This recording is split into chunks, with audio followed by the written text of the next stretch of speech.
Does motor oil need to be shaken before it's used? Hi, I'm Lake, the motor oil geek. Let's answer that question based on science instead of speculation.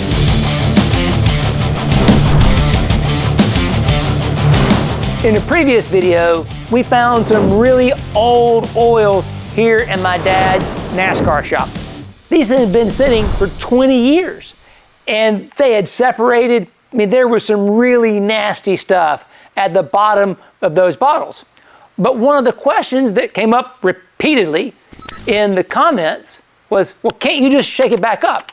Essentially, is old oil like paint or peanut butter or oil and vinegar dressing? Can't you just shake it up? Great question. But I don't like to speculate on things like that. We like to apply some science. One of the other things that we had asked in that same previous video with the old oils was, would you like to see chemical analysis of those old oils? And you voted overwhelmingly. Guess what we're going to do? Today, we'll take the opportunity of sending those old oils out for chemical analysis, shaken and unshaken. You know, every time I say that, I can't help but think of James Bond, right? So if you're a James Bond fan, why don't you leave in the comment below who your favorite James Bond was. I'm kind of partial to Sean Connery only because he had that wicked cool Aston Martin DB6. Man, that thing was a beauty. So that's my vote is Sean Connery just because of the Aston Martin DB6. So anyway, back to how we're going to run the test. Because we had cases of both the Valvoline engine oil and the Unocal 76 gear oil, we can provide samples both shaken and unshaken, send them off to Speed Diagnostics and be able to see, is there any difference in the additive chemistry of the oil itself just by shaking it up. We also have new oils as our comparison. We want to see what do these new oils look like chemically and how does that compare to the old oils chemically. Now, I know that's not an apples to apples comparison, but the reality is we don't have a time machine. We can't go back to 1970 or 80, whatever, when that Mobil 1 was made to know what the oxidation value was brand new. But we can compare the oxidation value of that old can of Mobil 1 to a brand new can of Mobil 1. We can do the same thing with the Valvoline, right? They don't have that Valvoline Syn Power anymore, but they do have Valvoline VR1 synthetic. So we're going to be able to compare the old oils chemically to the new oils chemically. And since no one was super impressed with my milk frother foaming test, we're going to go to an actual lab that has an ASTM D892 foam tester, and we're going to foam test both the old oils, shaken and unshaken, and compare them to the new oils, both shaken and unshaken. So this is going to be a lot of fun. There's going to be a ton of data, so make sure you stay tuned to the very end because I'm pretty sure we're going to find some pretty interesting results doing all of these tests. So let's go ahead and get these samples poured out so we can get the process started. We're going to mark on the bottle. The first one, we're going to put a U on the bottle for unshaken, and then take the second bottle and we'll put an S on the bottle for shaken. That way we know they have the same numbers, so we know which they are, but then we have the different differentiator between the U and the S for unshaken, shaken. So let's go ahead and start with the nasty one first, which was that gear oil. Whew! We'll get the stinky part out of the way right now.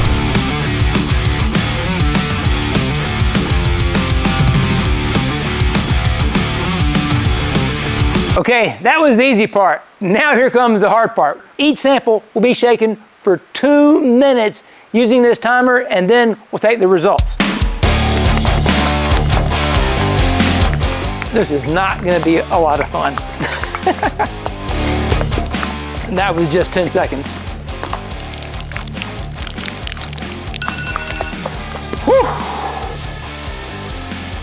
Wow, that was a workout. Now it's shaking.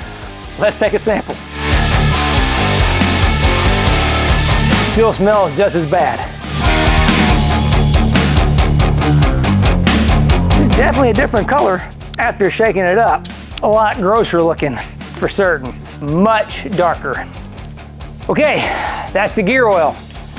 Now let's do the Valvoline race oil.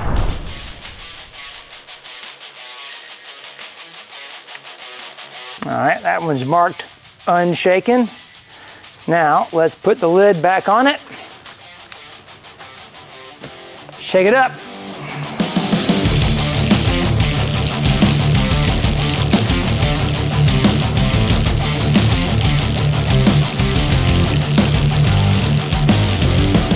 Whew, there we go. 2 minutes seems a lot longer when you're shaking something. This stuff looks gross. Woo! Before we go too far, why don't we cut open the bottles of those shaken samples that had separated before to see if there's still any separation in the bottle. Sound good? Let's try it. Now, we shook this one up really good. We'll shake it again. And then we'll pour it out and cut it open. Woo, that stuff still stinks. There's a 76 gear oil. And that's our Valvoline Sin Power. Moment of truth. Yeah, it's still down there. Yeah, it's still there.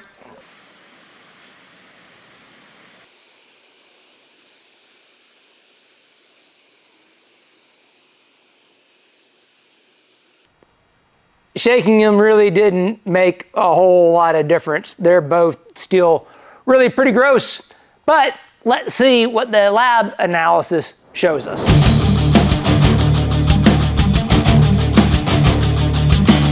Well, this one's gonna be a little bit trickier because it's a can of Mobil 1. If I used the can opener and took the lid off like I did in the last video, there's no way we can shake it up. So we're gonna poke a couple of holes in the lid so we can pour some out, put our finger over it, hopefully be able to shake it up without making too much of a mess.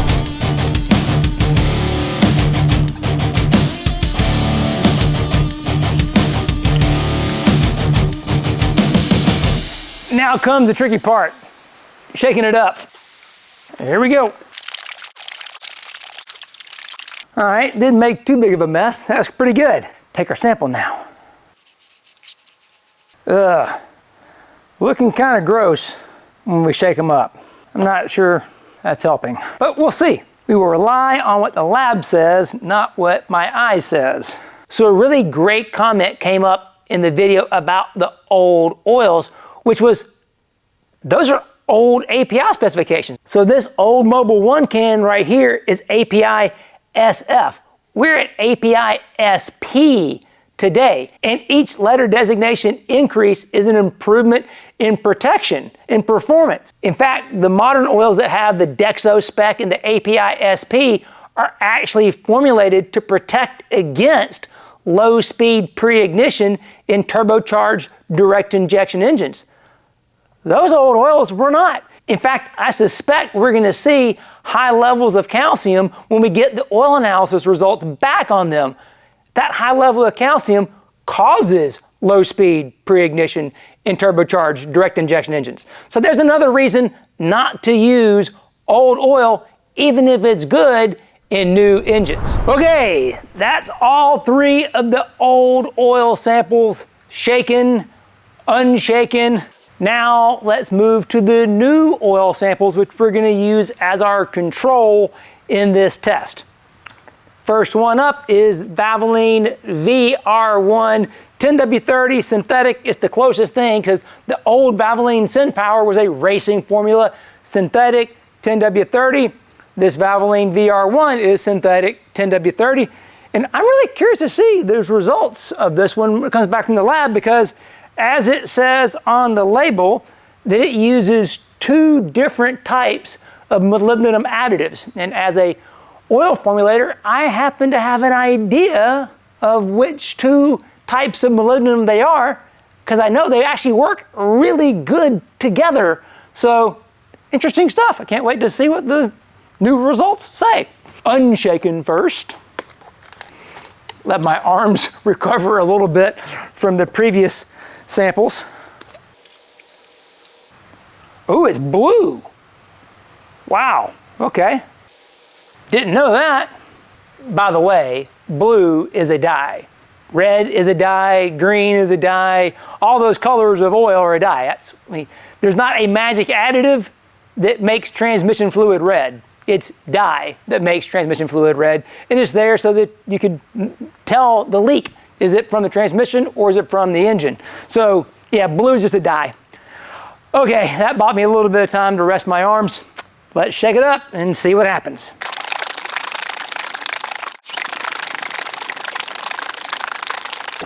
Whew, there we go. And there is our shaken Valvoline VR1 synthetic, and let's take our sample. Wow, this is the least foamy of any of the shaken samples. Interesting. On to our last engine oil control sample. Yes, I know there's a gear oil sample. We're gonna get to that after we do this. So in the previous video, when we were comparing the old oils to the new oil, I had a 0W20 sample of Mobil 1. Of course, our old can is 5W30, so this time we have 5W30 Mobil 1, so it's a head-to-head comparison, no variation in that part. So let's go ahead and take our new oil sample of our 5W30 Mobil 1, and we can compare that to the shaken sample. All right. We're going to put M1 new on the bottle so we know which one's the new and which one's the old. Now, for my favorite part, let's shake up the oil. Viewers, you know that I love you if I'm willing to go through this ton of pain just to answer your question. And go. The plastic bottle is definitely lighter than the metal can. That was one of the other interesting questions in the previous video was, did that can make a difference compared to the plastic bottle? That'll be something to look at here. Our James Bond 007 shaken, not stirred sample of Mobil 1. Let's see if there's any difference. Definitely a little bit frothy in there, but still clear. Okay. Let's make sure we have everything labeled properly. Unshaken, shaken, unshaken, shaken. Now, you're saying, you mentioned gear oil and you don't see it. Well, one thing I didn't show you in the previous video when we were here at Dad's shop was his race car. So let me go show you the race car, and while we're out there, I'm gonna pick up the gear oil we use in that race car. Like I said, I didn't show you everything the last time we were here. This is Dad's old 1993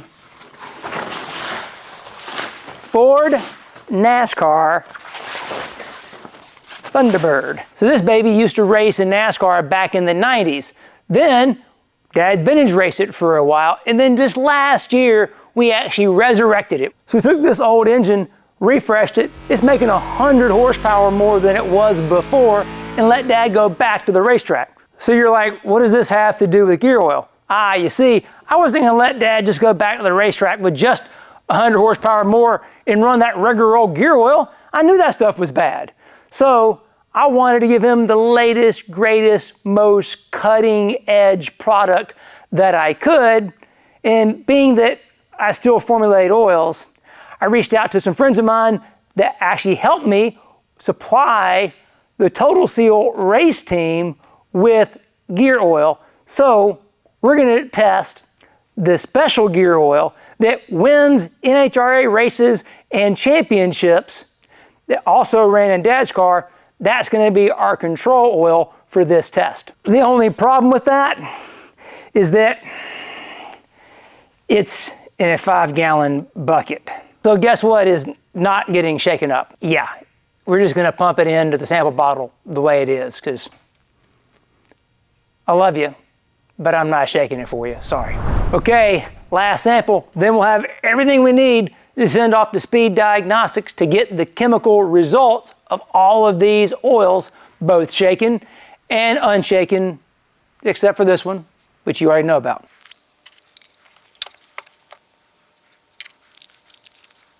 Well, that was by far the easiest sample to take, at least for my arms. So, all of our samples are ready. We're gonna package them all up, drop them in the mail, send them to Speed Diagnostics, but through the magic of editing, and now let's get to those results. This is so exciting. This is so amazing, because I grew up being taught you should always shake the oil, and the reality is, it's not gonna hurt the oil to shake your oil, but it's certainly not going to fix it if it's separated, and these results clearly show that. Let's go ahead and start with the Valvoline. It's the first one, and oh my, there's water in the oil. And I know that they did not formulate it with water in the oil. What's happened is that plastic bottle, over time, over 20 years of sitting in storage, heating and cooling, sucked in atmospheric moisture. So right off the bat, there's a giant problem with the old oil because there's water in the oil, and that's not good. The second thing we see is the oxidation values increase. So oxidation is the chemical degradation of the oil. And in comparison to the new Valvoline VR1, the fresh oil, we've gone from basically an oxidation value of 8.5 to 65. That's a dramatic increase in oxidation, which means the oil is already chemically broken down. That's not good. So we got 2 strikes against us already. 1, there's water in the oil. 2, the oxidation value shows that the oil's degraded. But here's the other part about the oxidation value increasing. The third strike, if you will, is the additive package has been depleted.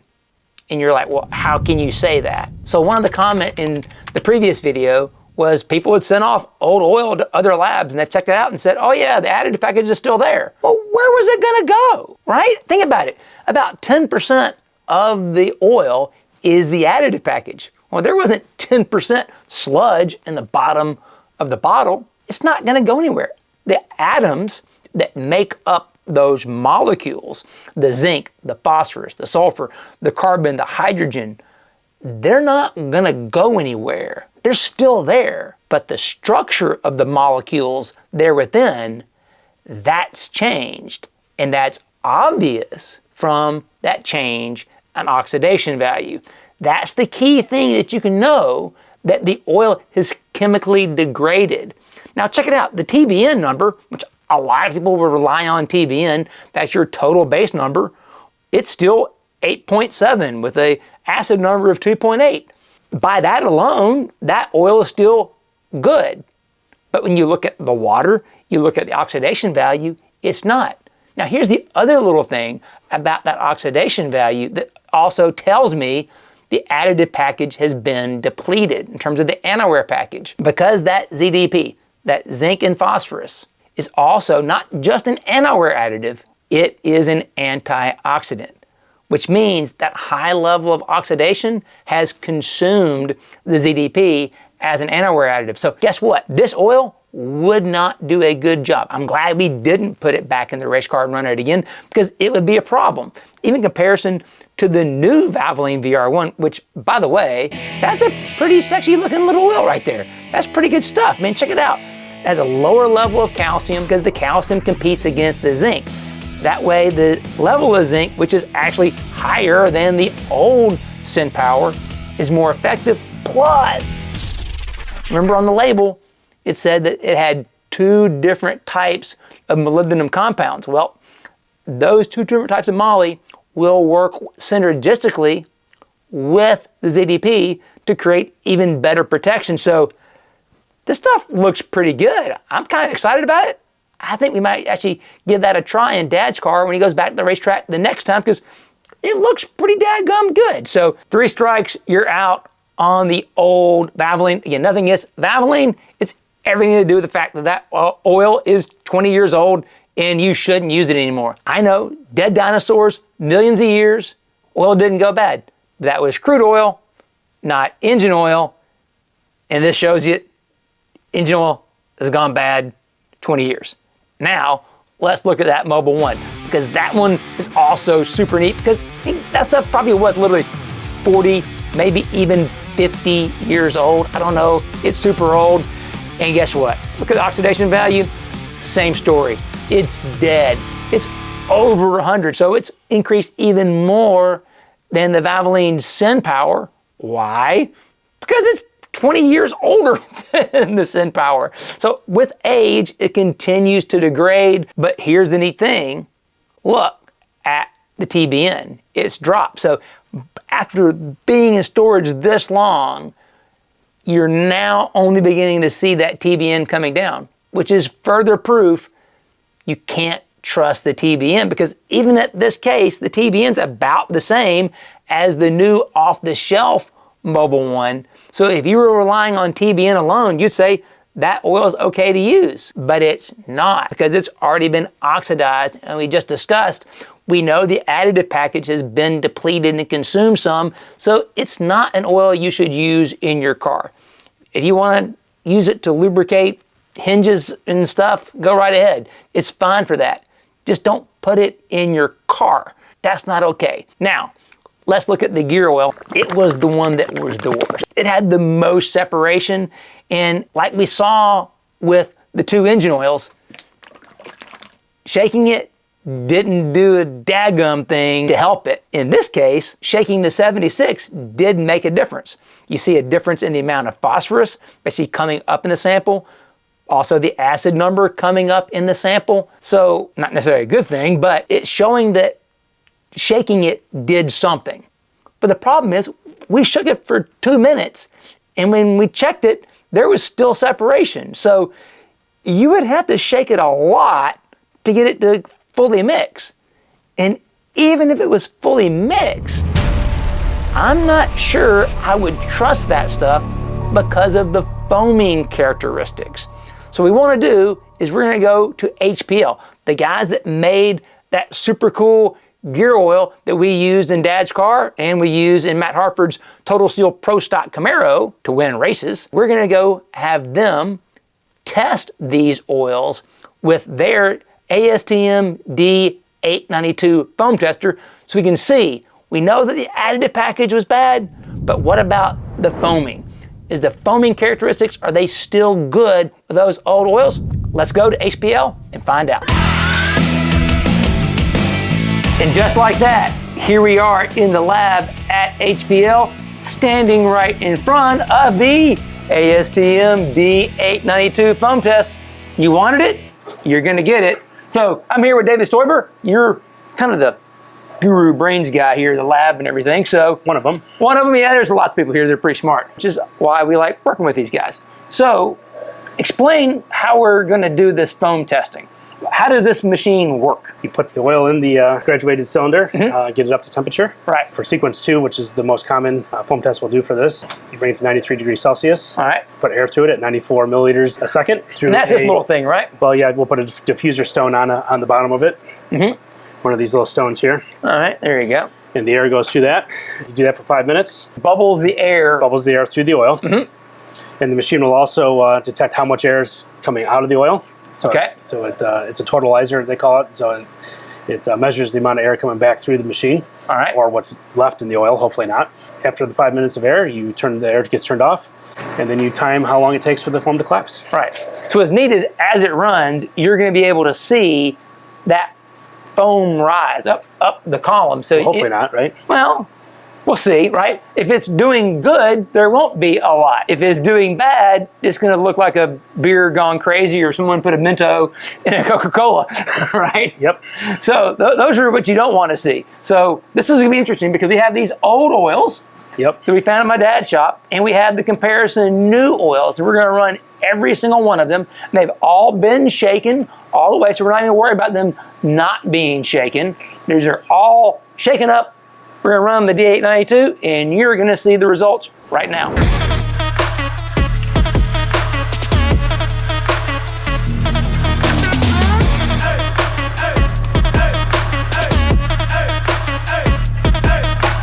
Calibrate the stones too, periodically, to make sure that they have the right properties to do the foam test, so they're all consistent.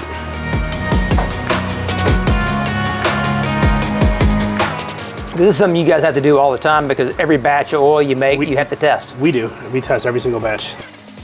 Okay, so check out this little fun fact. Not only does oil viscosity change with temperature, the volume of oil can change with temperature. So check this out. When we put this in here, we put in 180 milliliters, but that was at room temperature, about 22 degrees Celsius. Now that it's 75 degrees Celsius, we're all the way to 200 milliliters of oil. So the oil volume is growing as the oil temperature is increasing. Maybe you knew that, maybe you didn't, but now you know. And so it begins. Oh yeah, there's some good foam there. Oh wow. Both of them, really. Well, you can see already off the newer one, it's collapsing quite quickly off the top. And that one's building a little more foam already, which is what we would expect from an oil that's 20 years old. You wondered, can I just shake the oil up and make it okay? Nope. Yeah, that answer is pretty obvious that no, even shaking it up does not fix it. There is a significant difference in the amount of foam between these two, and the test just got started. Isn't that fun? It's cool stuff. Who knew watching air bubbles could be so much fun? All right. Here will sound like fun. Then we'll save that 50-year-old Mobil 1 for last, just for fun. This one, I can't wait for. Because when we did it the first time with the little milk frother, this gear oil, not only did it look the worst of every one we had, it also foamed the worst. But that was the milk frother. This is the real D892 test. I can't wait to see what happens here. Me either. You have lights flashing. I think that means something's about to happen.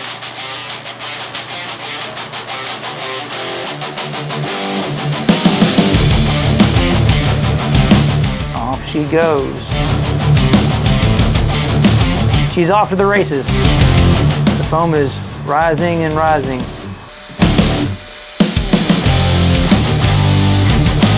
I mean, it's getting over 250. So that's over 50 milliliters of foam. Actually, the total distance of foams from 150 up to 250, that's over 100 milliliters of foam already. And it doesn't look like it's going to stop anytime soon. It might reach 300.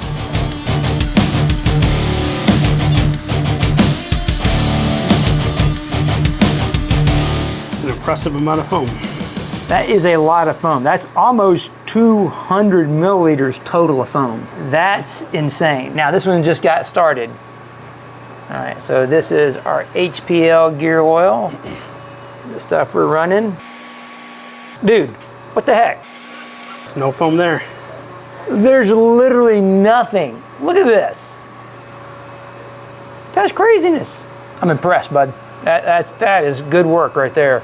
And what's awesome is it's not holding the air, right? Nope. Okay, so you can have anti-foam additives in the oil that will basically entrain the air. There won't be a foam on the top, but the oil itself can be completely aerated, just no visible foam. What's impressive about this is that air is just rapidly leaving the oil, but it's not foaming on top. I mean, this is exactly what you want. This is impressive. And that is not impressive. Or it is impressive, just in a very bad way. So we have one impressive good, one impressive bad. I'm glad you got to see this. This is amazing stuff. So thank you for the people that questioned all this, because this actually made this a very worthwhile trip and hopefully a pretty fun video, because this is nuts. How cool is that? Oh my gosh, the ball is about to be exposed. Meanwhile, Nada. But don't leave yet. We have one more to go. Our potentially 50-year-old bottle of Mobil 1. Actually, saw today that Mobil 1 is 50 years old as of 2024, which is when we're making this video. So that can of Mobil 1 could potentially have been 50 years old. It didn't have a production date on it, so we don't know. So let's pour in that 50-year-old Mobil 1 and compare it to some brand new Mobil 1 and see what kind of difference we see. All right, it's the final countdown. The last one, 50-year-old Mobil 1 versus modern Mobil 1. Let's see what happens here.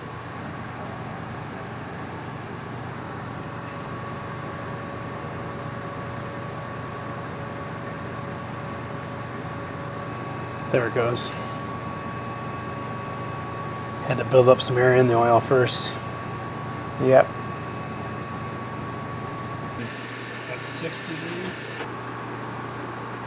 This to that. Oh wow, yeah. That is a big difference. 130 mil. Yeah, versus 20. 20. Yeah. Well, there you have it. Cut and dry. It's science, not speculation. Don't use old oil. It doesn't make any sense, right? Nope. So, again, thank you guys so much for letting us come in and use the awesome, cool lab equipment. If you want us to come back here and do more stuff, you should probably leave a comment below. And if you made it this far in the video, that means you probably like this stuff. You ought to hit that subscribe button and stay tuned. We got more coming your way.